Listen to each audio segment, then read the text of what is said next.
Chris. Welcome, everybody. Have a seat. I'm really proud to be here for the Gloucester Writers Center. As Chris said, I'm on the board of both, and I love both organizations. They do such important work here in Gloucester and leave such a cultural impact. And I'm here tonight, though, to talk about the Writers Center and not about everything we do, because that would take most of the night, but just to welcome you to Fishtails, which is one of our very, very favorite projects. This was a brainchild of Maureen Aylward, who unfortunately couldn't be here tonight. We'll try to carry on as best we can without Maureen. But I would say, and we sometimes do, that it's modeled on The Moth, the radio hour. But actually, as we know, as human beings, this is actually a lot older. It's from sitting around outside your cave in front of a fire, making up stories about the stars or talking about the mastodon hunt or something like that. And here we are, and we're still doing it now. And it's such an important way of connecting with one another and finding out about one another and making your place in the community.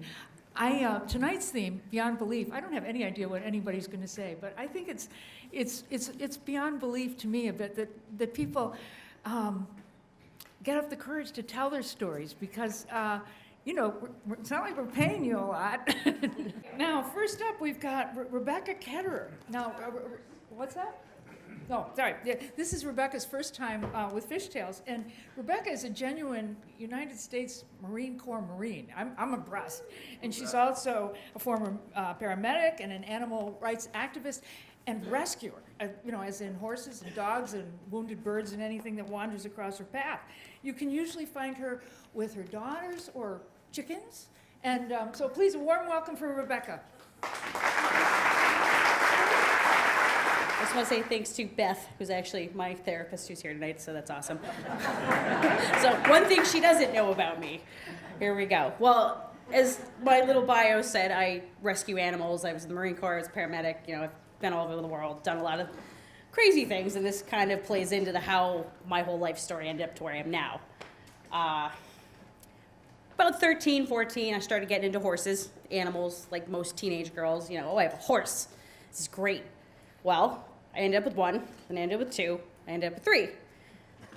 Third one, this is where it gets a little iffy. I started riding, started working at a barn. You work your way up. You start by the worst possible jobs, whether it's crap, like literal crap, or, you're going out in a snowstorm at 2 a.m. to bring in horses. So it eventually got to the point we would go to auctions. Now, this is upstate New York, base of the Adirondack Mountains, very close to the Saratoga racetrack. As a teenager, you don't think about the situations you put yourself in sometimes. This is not a place I would send my 2 children, ever. Looking back, but that's a different story. Now, I would go with my boss, Linda, and her daughter, Danielle. And we'd usually go for things we need, whether the tractor needed a new part or we'd save some animal, or her riding program would need a new horse. So this particular night, we go, beginning of November, starting to snow, it's upstate New York. Typical auction, you go in, there's a big barn. There's another barn off the side where you probably don't want to go. They probably don't want you, but they're not going to say no because they want their money. We're going down the stalls, and at the absolute end stall, there is one horse. She is the number 225 spray painted on her. She is close to 600 pounds underweight. See every rib, can see every bone. She's just leaning against the stall. Danielle goes to me, no, don't even think about it. I'm like, I've already thought about it. I go up to the auction office. I'm like, I want 225 in the back stall. They're like, why? Why not? They're like, she's not worth the money to put into her. I'm like, you're going to make more with the $50 I'm handing you than sending her off to slaughter. That changed their mind. So here I am, close to 15, horse and lead, barely can stand, walking her on a barn to the trailer, shoving her in. That's just the start. So as we progress, it's about 8 months in after quarantine, thousands and thousands of dollars worth of vet bills, and trying to get this horse reasonably solid. And anyone who's worked with horses knows that's never. So as we're going along, it's about 8 months in, and she's finally up to weight. She gained close to 600 pounds. We found out that she's a foundation quarter horse, which means she's like the original bloodlines, was worth about 10 grand when she was a filly. And they just dumped her in an auction when she couldn't do what they wanted to do. Pretty bad, but we named her Misty because her register name was Miss Go Bars, which was not exactly a pretty name, didn't really flow. So in the end, we called her Misty, and she kind of ran the roost. You know, we had our nightly routine of bring the horses in, put them in their stalls, you know, make sure everyone's set for the night, tucked in, if you will, and we just let her wander around because she's old, half blind, kind of deaf, has no teeth. So our nightly routine is she'd wander around, pick at someone's food, bite someone in the butt, you know, do what she wanted, basically. And the way this barn was set up was a T. There was sliding doors on one end, sliding doors on the other, and an arena, like what would be behind me. And one small aluminum door that we went in and out of. Now this was usually had a chain in front of it, so the horses wouldn't try to duck out because panicked horses is never fun. And one night, close to November, almost a full year since this had passed, I put everyone away. She's wandering, doing her normal routine. Everyone's a little pissy, if you will, because they don't want to go in. They got coats on, they're uncomfortable. And for the most part, normal night. So I'm making her oatmeal, as I call it. It's mash, which is just grain, water, things that she could chew. And I'm crouched on the ground with the bucket. And I feel her come up behind me. Normally she'd poke around because she's nosy, try to see what I'm doing. All right, I don't think much of it until I feel her breath right here against my head. And it's not a normal sniff, see what you're doing. It's a snort and almost a shrill squeal. And she pushed her back legs up against me to the point that I'm almost knocked over into the bucket. So I stand up, I move her around, I check her all over, like, all right, did she step on something? Is there something in her foot? Nothing. And then I listen to what's going on around me. All the other horses are stomping, kicking the stalls, squealing, just all around agitation. And any herd animals, if one's agitated, they're all agitated. So I get up, I look around, I don't see anything. And as I'm picking her bucket up and putting it in her stall, I'm reaching through the stall door like this. She spins around and shoves me into the stall with her butt. Not like a small shove, like you're getting in there whether you want to or not. At this point, I'm like, okay, something's really wrong. Took me a minute to realize what was going on, because she was sidestepping, whipping around, not letting me out. It took about 3 minutes of me trying to shove past her, not getting hardware jabbed into my back, trying to slip out behind her. And eventually it ducked out under her feet, and I'm between her and the stall, and she's here, and then there's the door that I mentioned earlier. I'm about to shove her around, grab her halter, and just throw her in the stall, because I'm done. I'm just annoyed. It's 8 o'clock at night, and I don't want to deal with this. Well, I get a phone call. This is the only place in the barn right near that door that you get service. This was a little old Nokia flip phone. Old, I know, but... So I answer, it's my boss. Before I can even get out, hey, what's up? She says, stay in the goddamn barn. I'm like, what? Stay in the goddamn barn. There's a mountain lion outside. And I'm like, what? She's like, stay in the barn, close the door, Rich has gotten the rifle, stay in the barn. And she hangs up. I'm like, okay, this is happening. So I go to put her and pull her back, and I'm looking towards the open door. There's a pair of orange eyes staring at me, knee height with me, backlit from the barn light behind me. And in this moment, I'm like, I'm gonna die. Because there he is, right there. And as I have that thought, Misty lunges at him, tries to get through this chain, feet scraping on the floor, metal hooves, your shoes just scraping, legs, hair, everything you could think of. She looked like a hound going at something on the ground. Just that stance of, I'm the predator now. She ended up getting hurt. She ended up getting cut across her chest, and she did end up scaring him away. At that point, I am trying to get a 900-pound animal back through this small door and shut that door as hard as I could. At this point, this is probably about 45 seconds in, but it felt like hours, because your adrenaline's up, you're not thinking, your forebrain is shut down. And I'm like, wow. And what snapped me out of it was I heard 3 very, very loud gunshots. The barn owner and her husband had treed this mountain lion and had to shoot him. Not my favorite outcome, but it turns out after state police and Fish and Wildlife that he was a nuisance mountain lion. He had been tagged and relocated 3 times, and this was his last straw. But in the end, the 23-year-old horse that I pulled back from an auction that nobody wanted was the reason that I'm here now. And little did I know that screw it, let's see what happens mentality has been a recurring theme in my life. Whether it's horses, cats, Marine Corps, paramedics, like that was the catalyst. So thank you all for listening. Next, John Ronan is a National Endowment of the Arts fellow and a poet who's published many books of poetry. He's the host of the Writer's Block, which is now in his 30th year on our local station. And he's also written a few plays. He's quite the Renaissance guy. Ooh. Yeah. Your turn, Hotshot.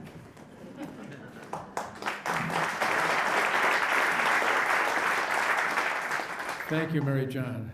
You are one of the most energetic, talented, and able people in the planet.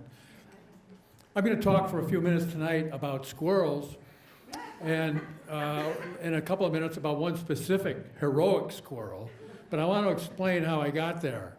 2.5, 3 years ago, I was going to meet some friends at Woodman's for dinner, and I had a little time on my hands, so I went to my favorite park in Gloucester, Ravenswood Park. You go 50 yards into Ravenswood, and you can be in any century. You could be in any woods, anywhere on the planet. It's magical. This particular day, however, wasn't so magical because I was followed by a squirrel. The squirrel would go from the trunk of a tree out to this far extension branch, and then leap to the extended branch of the next tree. And continue tree after tree after tree, and I kept walking, he kept following. Now, I'm not usually very paranoid. Really. But I became paranoid. I thought, well, maybe this squirrel that keeps following me, maybe he's a rabbit or something.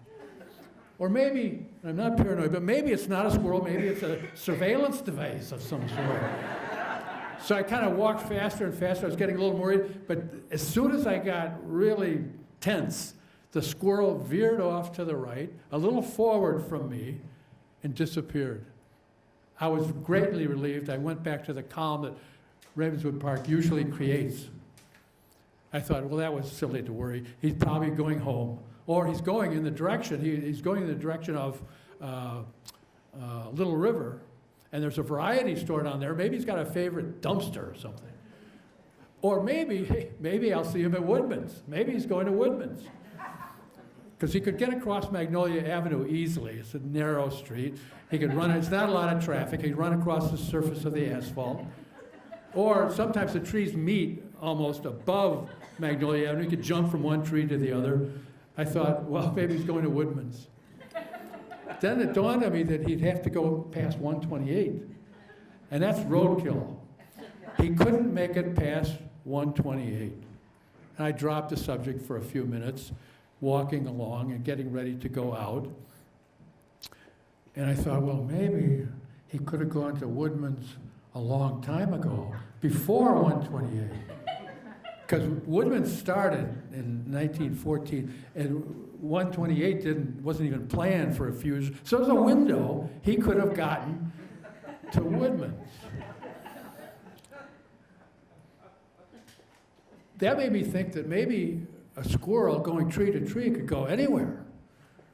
Could go to Dedham, go to Swampscott, go to Worcester, who knew? And I thought that was kind of a fun thought, and I chuckled a little bit to myself on my way out, and I went over to see my friends and had a good night.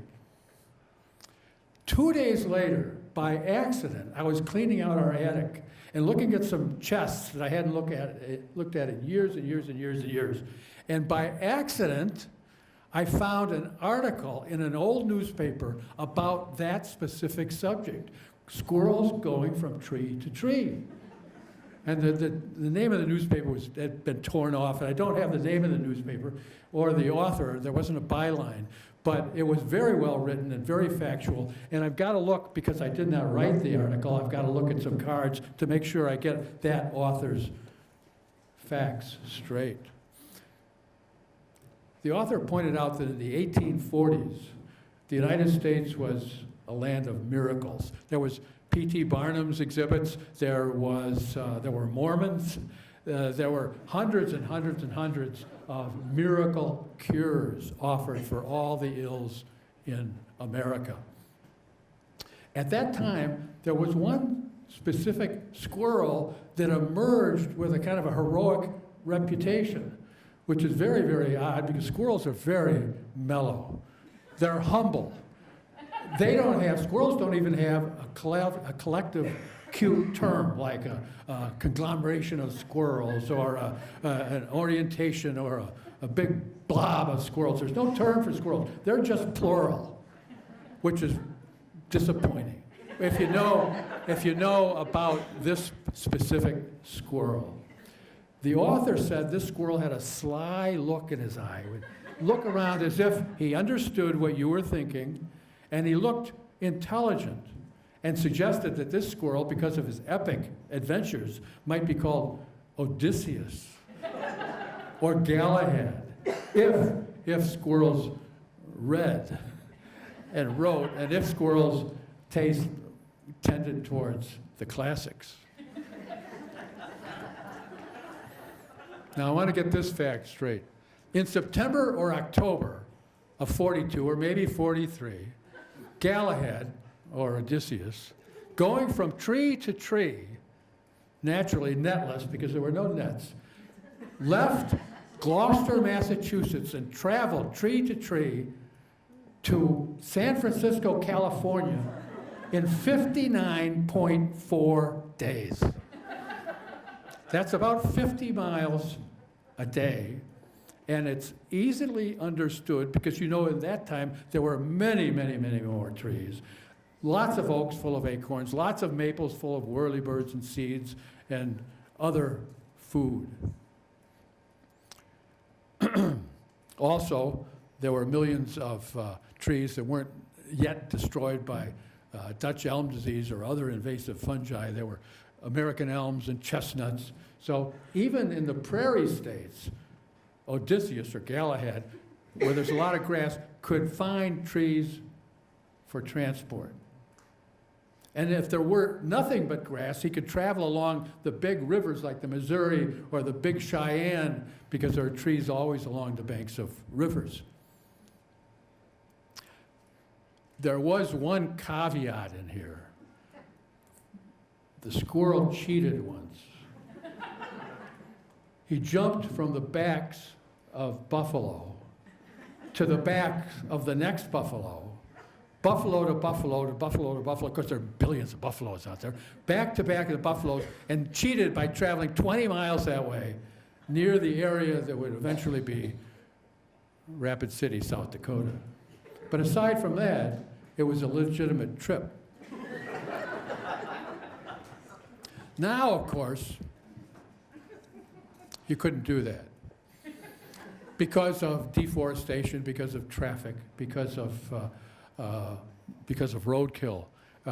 Squirrels don't respond to honks very well. They're raised in the woods, and a honk is to us. It's like a honk to them is like a logical argument to us. We just don't know how to deal with it. We wind up kind of praying on our backs, looking up, looking for hope. It's true. Now, this is believable, and I think the article was accurate because it mentions that besides the oaks and the maples and the other trees I mentioned, there were also hickory, ash, sycamore, walnut, cherry, beech in the billions. So you begin to understand the tree as transportation. Now, the article closed by saying that some artless, soulless skeptics don't believe all these facts. They say, well, what about water? What about predators? What about foxes? What about birds of prey? What about falcons and goshawks and eagles? What about the Rocky Mountains? God. What about deserts, the high deserts of Wyoming? And what about, finally, at that period, all the inaccurate maps? Thank you. Next, we have Nikki Rashawn Shaw, who is a lifelong resident of Cape Ann, a social activist, a writer, and a longtime advocate for survivors of domestic abuse. She's a therapist with a private practice in Gloucester and believes we're all united in the power of our stories. And also, I want to thank Nikki for all the work she's done this year as one of the producers of Fishtails. Welcome, Nikki Rashawn Shaw. So it was Christmas Eve, and I was in a Volkswagen bus in the middle of a whiteout blizzard. My friend Bruce was driving, and at one point he pitched us into a snowbank. He'd already taken a bunch of wrong turns, so we were lost. We were stuck in the snowbank, and it was getting colder by the minute. I had met Bruce because he and the other people in the van with me, Odessa, Jake, Heine, and Rob, had spent a month together in jail in 1969 because of our protest to the Vietnam War on the Dartmouth campus. So we'd been through a lot together. We were really tight, really close friends. And some of the people that I was in jail with bought some land in Heartland, Vermont, and started a commune. And they called it the Wooden Shoe, and it was named after protesters in Italy and France and in the Basque area in the 17 and 1800s who wore wooden clogs to work in the factory, and they would take the wooden clog off and heave it into the machine of the Industrial Revolution. And they were called, the word in French I believe is sabot for the wooden shoe, so sabotage is what they did. So I spent a lot of time at the Wooden Shoe, a lot of time at the Wooden Shoe. People came and went, buildings were built, crops were raised, babies were born, and we fell in and out of love with each other and smoked a lot of weed. One night after I'd had a dinner of something sort of brown and mushy, with like sprouty little things coming out of the top, I had to go to the outhouse. But, you know, there's no plumbing. There's no indoor plumbing at the Wooden Shoe. And when I say outhouse, it wasn't one of those cute little buildings with the door and the little crescent moon on it. It was more like a big pit in the ground, more like a latrine with planks across. And I knew the drill. I'd done it before. It was a little icy. So I went out and made my way over to the pit and started my way across the plank gingerly, worried about the ice, and I slipped. True story. I slipped back and fell into the shit pit. I really did. Luckily, it was a little bit frozen, so I could kind of climb my way out. And then I appeared at the door in the kitchen of the Wooden Shoe, much to the horror of my friends Bruce and Carol, who, however, knew exactly what happened. Immediately, they knew what happened to me. I was literally like a piece of shit right in the kitchen. And so they brought me in and they heated up water from the pump and put some essential oil in it, I think, and stripped me of these very, very stinky garments and washed my hair and just took beautiful care of me, lovingly, tenderly, considering what I looked like and what I must have smelled like. So back to the bus. We're stuck in the snowbank. We get out, we pile out, and we try to push it, rock it and push it out of the snow, but it's not happening. So Heine, my friend Heine, saw a house not too far up on a steep driveway and said, there's lights on there. Let's try going up there. So we piled out and we had our woolly blankets and, old coats and we started to go up the hill, and Odessa was 8 months pregnant. So we all kind of got behind her, like a V, and like ducks in migration. And I remember having the small of my hand at her back, just to kind of help her make it up the hill, and thinking like her belly was this beautiful beacon toward true north, and we were just following. So we get up to the house, Bruce steps up, bangs on the door, and it's opened pretty quickly by a really, really old man, like way younger than I am right now. And he said, come in, horrified to see people at the door in this blizzard. So he motioned us in, we came in, and we told him our story. So he took one look at Odessa and said, oh my God, you have to stay here. Just stay here, it's fine. It's Christmas Eve, nobody's gonna help at all. You gotta wait till tomorrow at least. So we said, okay. So here was a large living room with a big, thick, dark blue carpet and a roaring fire. So to us, it looked like absolute heaven. So he brought extra, blankets, sleeping bags, pillows, and we kind of fashioned beds to sleep on the floor. Odessa went right for the couch. And we started to kind of settle down. The fire's crackling. You could hear the murmurings of sleep. And there was a sleeping bag over in the corner because it was the 60s, humping its way to dreamland over there. And we settled down. And I remember thinking it felt a little bit like we were inside Odessa's belly. Just with the little swishing of that baby's heartbeat. It was so safe and so warm. And then the door just burst open, and the snow came in, and the wind came in, and the fire leapt up, and there stood like the hugest person the hugest human I have ever seen. And he was wrapped up like in an alpaca coat from those days with the whatever was on him, embroidery and stuff, and a big scarf around his head, and a bag over his shoulder. And we said, close the door! It was with snow pouring in. And so he did come in, and he threw his bag over in the corner, and we said, who are you? He sat down and answered all of our questions. Where are you coming from? What is that bag? What's in the bag? So he sat down and told us about his travels. And he'd been in Cambodia and Thailand, Pakistan, and his business was to go to all these countries and buy treasures and bring them back to the United States and sell them.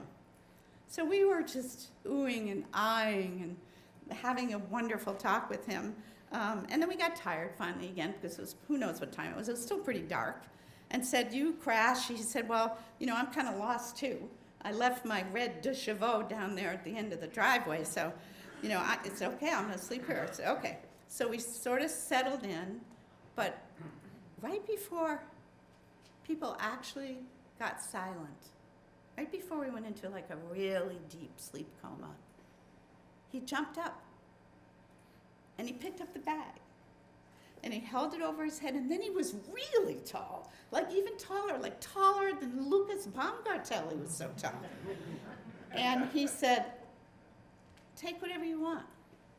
And he emptied this bag on this big blue beautiful carpet, and out came amber and carnelian and lapis and all this jewelry and these little square tinfoil packages of hashish tied together with red thread. And it seemed, the entire world was here in this room with the hippies and the jewels and the unborn baby and the passion and the radical truth. Here, take whatever you want. Thank you. All right, next up we have Shep Abbott. Now, many of you probably know Shep. He's a local filmmaker embedded here in Gloucester, I guess you could say. And his newest documentary is a film called Gloucester Speaks. And as you know, he ran the art space on Center Street for many, many years and has been actively involved in the arts. And so welcome, Shep Abbott. This is a story about friendship and magic in Africa. My wife and I spent a year in a camp in the Serengeti in 1973 when Nixon was confronting his issues. And making a film about the cheetah. We came back in 1975, and my wife was studying anthropology at Columbia, so we decided to camp near some Maasai villages, and so that she could do some research, some field research. And we brought along Peter Lamaria, who was a Maasai kid that we knew from the past, to translate for us. He was a really good English speaker. So we settled in there, and people started visiting and hanging out under the trees there. They live out on the plain, and it's very hot, and so they tended to collect in our camp, and it was really wonderful. We always had a big pot of tea and sugar, and Peter came to me one day and said, you know, you really shouldn't be accepting the offers of friendship from every young man that comes into the camp. And I said, well, you know, they carry spears and double-edged swords. What am I supposed to say? No? He said, no, what they mean is they want you to be their orgirigo, which is the Maasai word for friend, but you only have one orgirigo in your life. And the object is for you and your friend to respond immediately when either of you needs anything. And so he said, there's a wonderful man about 6 miles away in another village that would be a perfect orgirigo for you. And so he came a couple of days later, came to the camp, and there wasn't much of a ceremony, as I recall, but he did sit in my camp chair. So I had to stand. And I have a picture of him sitting in my camp chair, which, of course, I forgot. I'm 76, so I forgot. And he went off, and a month or so later, our Land Rover broke down, and I thought it was the carburetor, and I don't know anything about carburetors, so we either had to walk to the posh tourist lodge, which was 6 miles away, or we had to walk to Ole Gunyeti's village to ask him for a goat. And Peter said that's what we should do.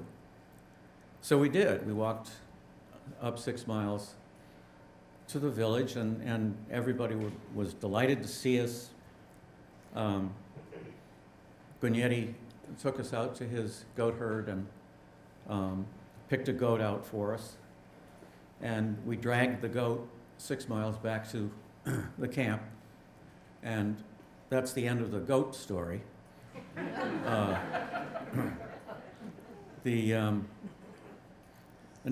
next thing that happened a couple of months later, Gunyeti showed up and said that that his wife, Nome Mimi Show, was going blind, and he was afraid she was dying. And she needed to go to see a medicine woman 60 miles away to the north in a border town where Peter actually was from. And so we drove up to pick her up, and she was in really, really terrible shape. She was led out of her hut by Gunyeti and could barely walk, and was put into the back of Land Rover, and we drove the 60 miles up to Narok, to the town, and they went in to the hut where the medicine woman was, and left us out in the car. And they were in there for about 15 minutes. And Peter came out first and said, everything seems okay. And the medicine woman would like 20 shillings as payment, which was about $2.50. So I gave him the 20 shillings, and he went back in, and a few minutes later, they all came out, and Nomi Mimi Show was perfectly well. She was giddy. They were all giddy. Got back in the car, and we drove back and left her off at the camp. And she was fine. They sang and laughed the whole way back.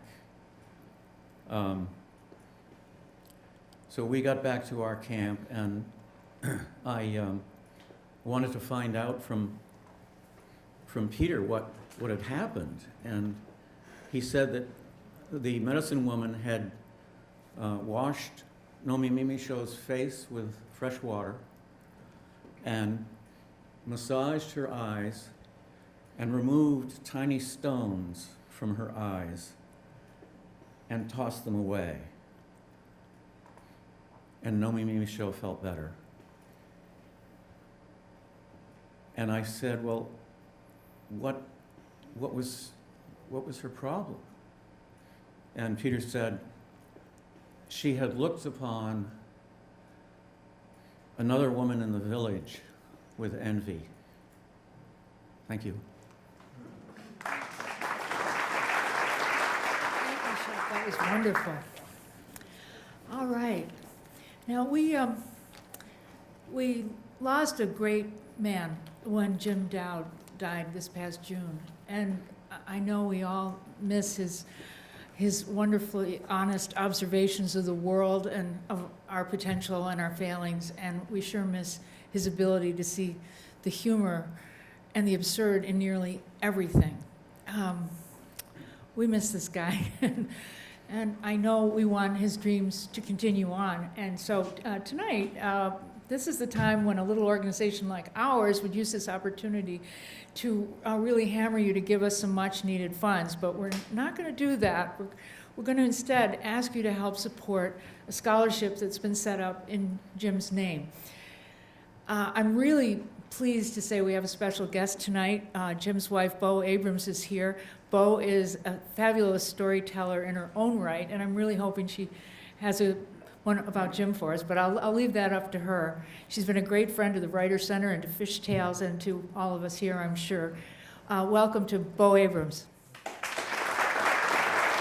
was thinking about when Maureen came to me and said that she wanted to have a day to contribute to the scholarship, about those kind of beyond belief in and of itself, like the generosity and kindness of her approach. But what it made me think about is this story that Jim told me. And so a long time ago, when the earth was green, Jim and I were out on a canoe trip. We're in the boat, and you know how when you're out in the woods and you're getting to know people, or maybe you don't know, but you're out in the woods and you're getting to know people, and you ask them silly questions like, like, what's your favorite band? Or, how many siblings do you have? Or, what is your, who would you be if you were a Lord of the Rings character? And for Jim and I, that was an endless supply of conversation. And so we would talk about these things. And we went on a lot of trips together, and one of the things that would happen is they were kind of like goofy. We would just be going along. And one day I said, innocuously enough, what was the first meal you cooked? And Jim paused and he said, "Really?" And, I'm like thinking like the first meal I cooked was tuna casserole with, tuna and noodles, and my mom was by my side. I was 10 years old, so I was thinking this was not a big deal. And he said, the first meal I cooked was when I was like maybe 5 or 6, and I held the spaghetti under the water so I could get it noodly. And then I put ketchup on it to feed myself and my little brother. And I was really taken aback. I thought, like, that's not a meal, and that's also not an okay thing. And I'm like, well, where were your parents? He's like, I don't know where my parents were. They'd been away. And what came out was that Jim's parents were not just away, they were absent. They were absent that day, they were absent a lot of other days. And so that was a bad thing, but a worse thing was when they weren't absent. And then what was happening was abusive. And so Jim talked about learning a lot of his people skills at the age of little kid from Sesame Street. Sunny days, keeping those clouds away, on my way to where the air is sweet, and where the parents are kind, and the adults are decent human beings, and people are trustworthy, and the policemen are helpful and friendly. And in my family, it was very not like that. It was, a nice suburban house. It was manicured lawns, ranch house. There was a lot of, when I was a little kid, there was a lot of joy. There was a lot of fun. But I also liked Sesame Street, so Jim and I bonded over Sesame Street and The Lord of the Rings.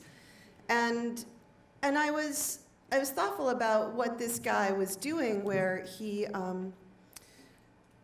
how did he get from that place to the place that he was at working? We were working at Outward Bound, which is an outdoor education program. And he was thoughtful about it, but he was also flip and funny. And as we got to know each other, we would tell each other a little bit more. And as we told each other, I talked about my perfect family, and he talked about his imperfect family. And what became clear over time was that my family was not quite as perfect. But it had a very perfect outlook outside it. And one day, when we had we'd gotten married, and somebody gave us the book Where the Sidewalk Ends by Shel Silverstein. You guys familiar with that book? Yeah. So Jim told me the story how when he was about 10 years old, so it was 1977, and he was at his family's, and they were in Southie. They'd gone it was some holiday, and so the Irish music was on. I think it probably went from like the Clancy Brothers to the Dubliners, Whiskey in the Jar, and then of course the old Irish song, the Unicorn Song, right? The Unicorn Song goes like this. Well, there were green alligators and long-necked geese, humpy-backed camels and some chimpanzees, cats and rats and elephants, and sure as you're born, the loveliest of all is the unicorn. And it comes on, and Jim says, this is written by a black Jew? And his family, like any natural family, is like, really, Jim? That's interesting, Jimmy? Tell us about it. No, that's not what his family did. They're like, Jim, you're an idiot. You're wrong. There's no way. This is an old Irish folk song. It's traditional. And he's like, no, it's written by a black Jew. And they're like, Jimmy. They never called him Jim. They called him Jimmy. Go away. And so what struck me was that he did go away. And on that day, something shifted for him. where he understood that he'd been in this community, in this world, in this family at 10 years old, where on the outside, there were all the police showed up. The parents weren't there. But when they were there, they denied you. They ignored you. They didn't believe you. And on that day, he decided that wasn't who he was going to be going forward.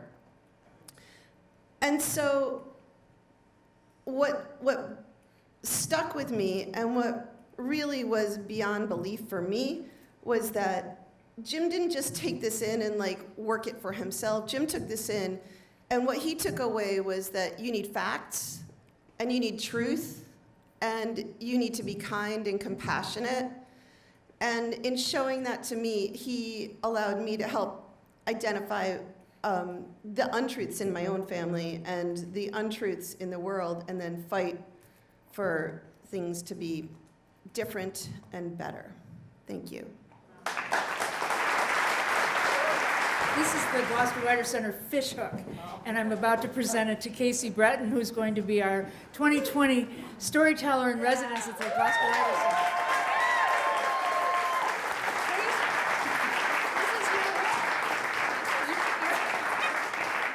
You're all in for a treat with Casey, a storyteller in residence this year. Now, you might know her from The Common Crow, or as the mother of a whole passel of boys, right? And she's also a surfer, and just an all-around wonderful person. And I better take that hook, or you're going to have a hard time telling your story. There. Casey Breton.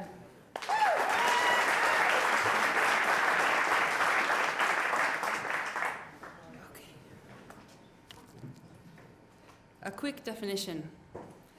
Bima.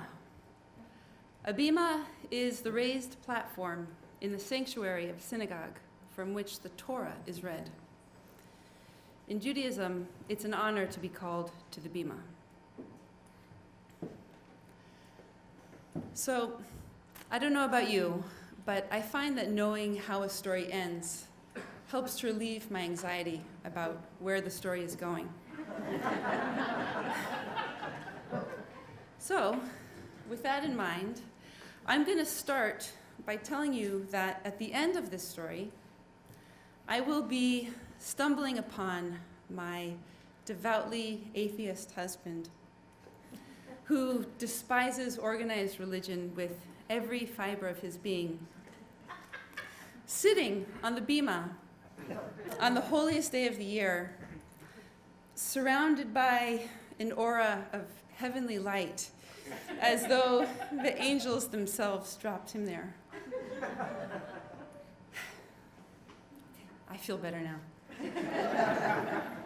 Back to the beginning. My husband and I were both born Jewish. I grew up secular in Los Angeles with 2 Jewish grandmothers from Brooklyn. The novelty of watching them wear lace doilies on their heads as they lit the Sabbath candles and eat sour cream like it was pudding brought me joy.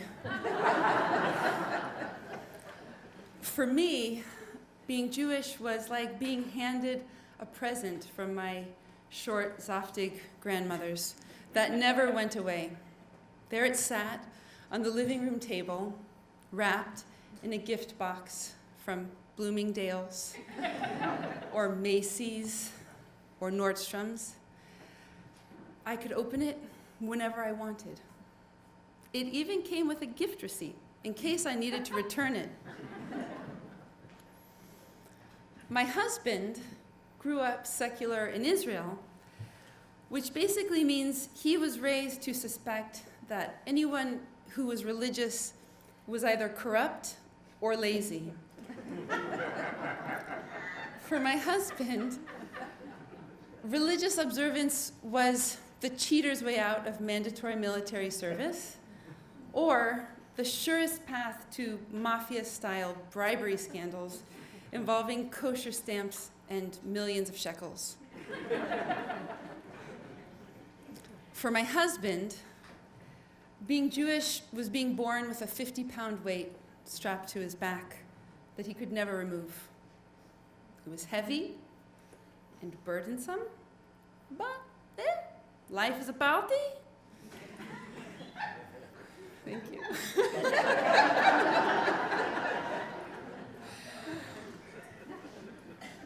But being Jewish in America is different. Being Jewish in America can be like swimming in a pool. The weight is still strapped on, it just feels lighter. After 15 years of swimming in the American pool, my husband grew accustomed to the lightness. And then we had children, 3 of them. And my husband's wife is suddenly telling him that it's time to get out of the pool. And not only am I telling him that it's time to get out of the pool, but I'm asking him to start doing things, Jewish things, to be a role model for our 3 Jewish sons. Now, full disclosure, I didn't want to get out of the pool either. I don't want to actually do things. I just want to hold on to my present from my grandmothers and remember how funny they were. But that is not going to get our boys bar mitzvahed. And I sure as hell don't want to be the one who has to explain to their grandfather in Israel why his American grandsons are not having a bar mitzvah. So I do it. I climb out of the pool and I ask my very reluctant atheist husband to come with me. The one who despises organized religion with every fiber of his being.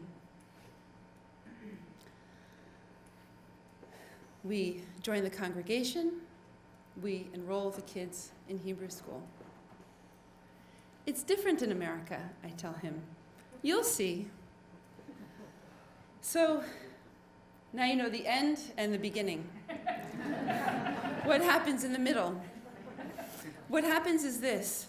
Every Sunday while I'm at work, my husband brings our 3 kids who hate Hebrew school to Hebrew school. He sits with them in the sanctuary on his day off. He recites prayers that he does not believe. He volunteers for activities that take his time. He does not complain. On Rosh Hashanah, which is the Jewish New Year, he takes the day off from work and comes to the synagogue. This year, as part of the Rosh Hashanah service, he was asked by the rabbi to say a prayer for Israel. Israel needs mold in the prayer, he tells me. But agrees to do it anyway. The day of Rosh Hashanah comes. We force our kids to wear shirts with buttons and pants with zippers. From the strength of their resistance, you might have thought we asked them to slice off their pinkies. We get in the car, we drive to the synagogue. It's one of those beautiful fall in New England mornings. The sun is shining, the sky is blue. No one in the car is happy.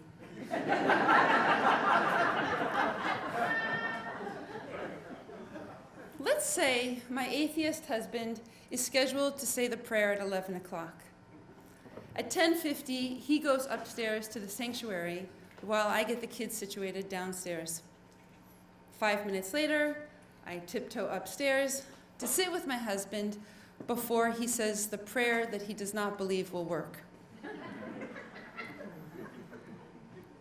I enter the sanctuary and I look inside and I don't see him. I find an empty seat in the back and I scan the crowded room and I still don't see him.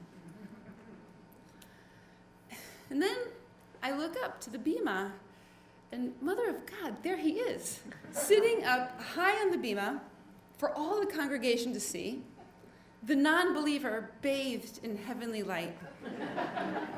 He's got the prayer shawl wrapped around him. He's got the kippah on his head. He looks like the bar mitzvah boy all grown up. the image is too much. I start to laugh, which, under the circumstances, not appropriate. People look. I try to suppress my laughter, which turns into that snorting thing that happens when you're trying not to laugh. Over the sea of heads, he sees me, and we make eye contact, and he smiles at me. I can no longer hold it in. I jump out of my seat, run into the hallway, and burst out laughing. I have tears in my eyes. I'm laughing so hard. That one who privately rails against the hypocrisy of religion, sitting before the Torah under the glow of the eternal light. But this is not beyond belief. What's beyond belief is not that I found my atheist husband shining like God's beacon on the bima. It's not even beyond belief that I found him the following week dancing with the Torah in the middle of the congregation. Or 3 weeks prior on a hayride with the rabbi. What's beyond belief is that I found my husband doing all of these things just because I asked him. What's beyond belief is that when I found my husband on the bima, he smiled at me. What's beyond belief is that I found him at all. Next up, we have Jeremy McKean. He's a teacher, an editor, a political junkie. He's a prolific writer, an activist, and a dad living in East Gloucester. He's also obviously a very high-energy guy. Please welcome Jeremy McKean. My story is about a car crash and divorcing God. So buckle up. I can't believe I followed Casey. That was amazing. Hopefully mine's more as original. So it's 1996. I'm a junior in high school, and I'm a budding musician with my friend, and he has a 1976 Rhodes organ that he wants to give me. And so, of course, I say sure. At the time, I was driving a red 1987 Nissan Sentra. And the thing about a Rhodes organ is that the amplifier, which the piano sits on, is too big for the trunk of a Nissan Sentra, and the piano part is too big for the back seat of a Nissan Sentra. And so we decided to put it in and just bungee the trunk closed, and I'm sitting literally, I've never sat this close to a steering wheel before. The steering wheel is in my stomach, and I'm driving, and not something you want 17-year-olds to do. And so as I am turning the corner and going one of the back roads home, a large SUV makes an illegal U-turn, and I decide to swerve to the left, and it just meets me head-on, totaling the car. And the first thought I had was, there are no angels. In that moment, there were no angels to take care of me. There was no God. There was no whisper. There was no hand of Jesus. It was just me and a Rhodes organ behind me. And the thing about a car accident, if you've ever been in a car accident, is that it feels like a personal earthquake. You know, literally you have this force going through your back and your body and then into the front, and then you're left there feeling something extremely original. And the reason I'm telling this story, there were no angels, is that as a teenager, I was a teenage fundamentalist. I was raised in a fundamentalist evangelical home. If you know what that's like, you know that it's a very particular taste of life. And I enjoyed it as a teenager. It was very important to me. It was something I enjoyed. It was something that I took very seriously. Every aspect of the faith I enjoyed. I would wake up to a Bible study. I would listen to a sermon on the way to school. On the way home, I listened to the rest of a sermon or a new sermon. I went to several different churches. I just enjoyed the life. That was going to be my goal. But at this point, at the car crash, I just realized there was nothing. And this was the beginning of my future as an adult without faith, without belief. And that moment, I was crestfallen because it was as if God just disappeared. And in my adult life, I want to believe in God, I just can't. I haven't met many people who've shared that rare percentage, but it's not that I don't want to believe, or it's not that I don't care, it's that I can't. Is that I can't buy into the business, I can't buy into the brand, and it's not that I begrudge anyone that does. It's, I've sat with ghost hunters and psychics and empaths. I've sat and learned from every man and woman of belief in all different walks of faith. And the thing about leaving all that is that it's like a divorce. Only you're not divorcing a person, you're divorcing an invisible friend who you like to show off in public, someone you like to hold hands with, someone you were very proud of, and you giggled at their jokes, and they held your hand while you drove a car.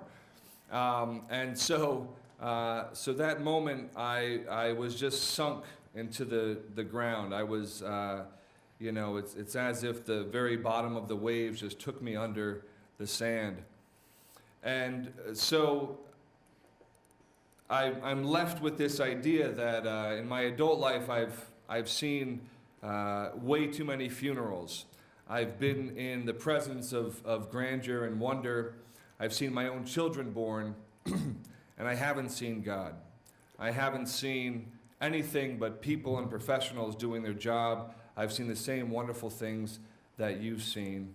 And it all started with that car crash. If you can imagine a car with the front just bent in like that, selfishly someone might say, well, it was the angels who were going a little faster than you were driving, or something that you might read on a bumper sticker while getting in a car crash. And I think back to my formative and teenage years and how excited I was to be a believer, and this idea that faith was actually sight, this kind of this ironic, uncanny thing that actually believing was seeing, and so therefore faith was beyond belief, and that in my adult life, and I happen to be as old as the Gloucester Stage Company, which is great.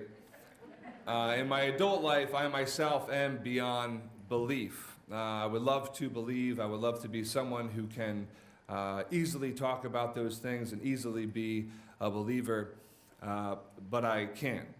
And as for the car, eventually it became someone's paperweight in the junkyard. As for the Rhodes organ, it worked for a while and then it died and became someone else's paperweight. And that's my story. Thank you very much. Well, next we have Ben Wildrick, and I hadn't met Ben before tonight, but when he came in, I said, "Are you good? Everything good?" And he said, "I'll be fine as long as I'm not last. Where am I in the lineup?" And I said, "Last." I'm actually a secret fan of Ben's because he wrote this scorching letter to the editor of the Times about a year and a half ago about this mean-spirited political columnist, and really took the guy down a few pegs. I mean, you go, Ben. Anyway, so please, a warm welcome for Ben Wildrick. I come from a cursing family. Not the Harry Potter abracadabra, but the kiss my ass down in the gutter kind of cursing family. Or anybody else out there come from a family like that? Yeah. My people. And, there was a whole lot of nature and nurture going on that led to me being the cursing person I am today. because my whole family cursed. My grandparents cursed, my parents cursed, my siblings cursed, and we love it. We love to curse, and it's, when you're out in public, you gotta kind of, you gotta be a little bit of the person you're not. But as far as the nature goes, my grandparents, the Franzonis, that was the grandparents on my mother's side, they were cursors, as I said. And all my cousins, my Franzoni cousins, they would refer to my mother as Auntie Filth Mouth. That was my mom. So that's what I was up against. In my family, I'm the youngest of 5. And I've got 3 older brothers and an older sister. And my older brothers, they kind of took it on as sport to show me the ropes, let's say. And they taught me the worst, the baddest, the nastiest stuff at really an obscenely early age. And then when their peers would show up, they would push the play button and watch as their friends' eyes popped and their jaws dropped, and I did my little show. But I loved it because, I loved my siblings, and I really could never get enough of their attention, especially because they were so much older than me. And why would they pay attention to their little pet when they had other teenage things to do? One incident that stands out in our family along these lines involves my Franzoni grandparents again, Hank and Sal.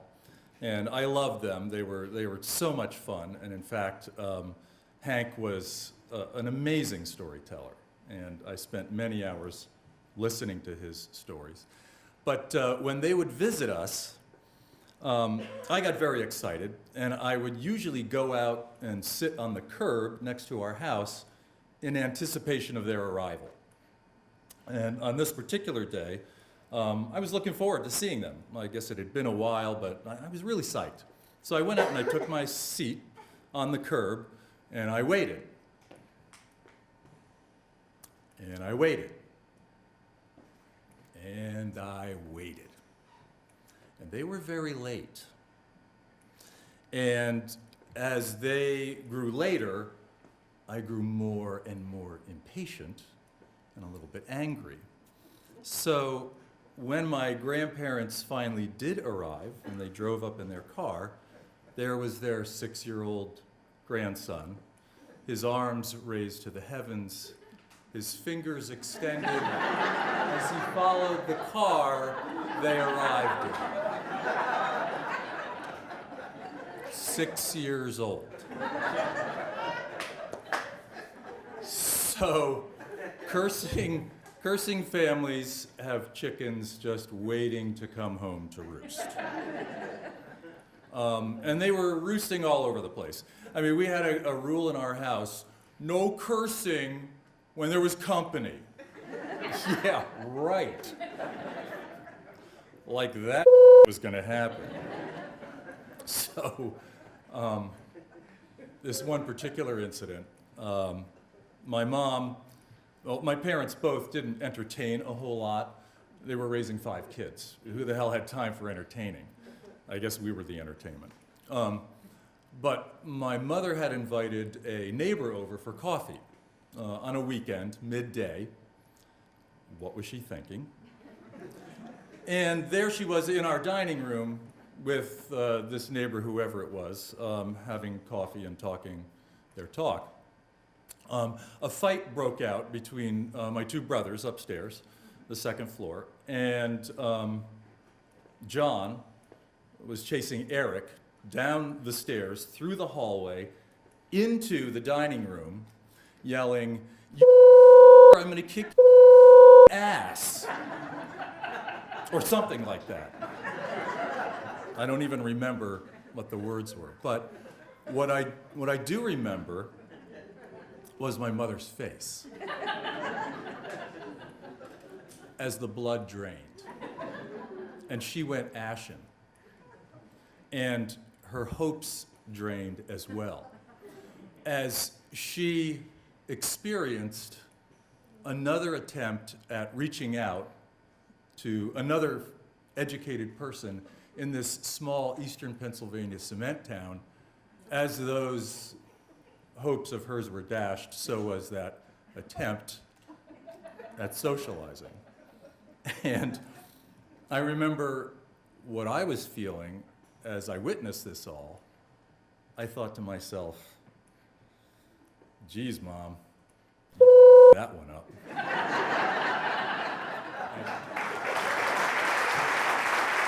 And thank you, everyone, for coming. This is our program for tonight, and a special thanks to the Gloucester Stage Company for hosting us, to all our storytellers. Congratulations to our new storyteller in residence, Casey Breton, and thank you to Bo Abrams, and good night, everybody.